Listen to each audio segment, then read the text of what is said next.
அவங்க பேத்திக்கு சாப்பாடு விட்ட ஸ்கூலுக்கு போவாங்களாம். அதே மாதிரி ஒரு நாள் போகும்போது சாப்பாடு விட்டலான்னு டிஃபன் பாக்ஸை திறந்தாங்களாம். அப்போ ஒரு காக்கா வந்து அந்த சாப்பாட்டில் எச்ச போட்டுருந்துச்சா ஃப்ரெண்ட்ஸ். உடனே அந்த பாட்டி வந்து ஸ்தோத்திரம் ஏசப்பான்னு சொன்னாங்களாம். உடனே அவங்க பேத்தி கேட்டாங்களாம், பாட்டி நான் சாப்பிட்ற சாப்பாடில் எச்சம் போட்டுருச்சு காக்கா, நீங்கள் ஸ்தோத்திரம் ஏசப்பான்னு சொல்கிறீங்க, எனக்கு பசிக்குது அப்படின்னு அந்த பேத்தி சொன்னாங்களாம். அந்த பாட்டி சொன்னாங்களாம், எல்லாம் நன்மைக்கு தான் பாப்பா நடந்திருக்கும் அப்படின்ட்டு அந்த பேத்திக்கு ஒரு பிஸ்கட் பாக்கெட் வாங்கி அனுப்பிச்சி விட்டாங்களாம் ஃப்ரெண்ட்ஸ். அதுக்கப்புறமா அந்த பாட்டி வந்து அவங்களுக்கு சாப்பாடு வீட்டுக்கு வந்து சாப்பாடு வச்சுட்டு வைக்கும்போது அந்த குழம்பு சட்டியில் ஒரு பல்லி இருந்துச்சா ஃப்ரெண்ட்ஸ்.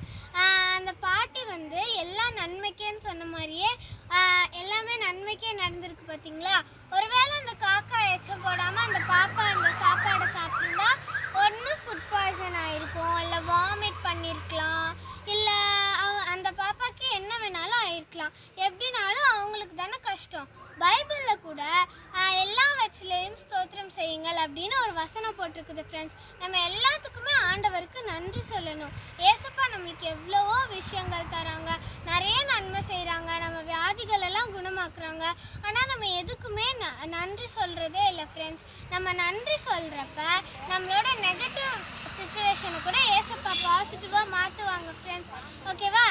இந்த புது வருஷத்தில் இந்த மாதத்தில் ஒரு நல்ல முடிவெடுங்க. நான் எல்லாத்துக்கும் நன்றி சொல்வேன் அப்படின்னு ஒரு முடிவெடுங்க. நானும் எடுக்க போகிறேன். ஓகேவா? இனிமேல் எல்லாத்துக்கும் நன்றி சொல்லுறீங்களா? பாய்.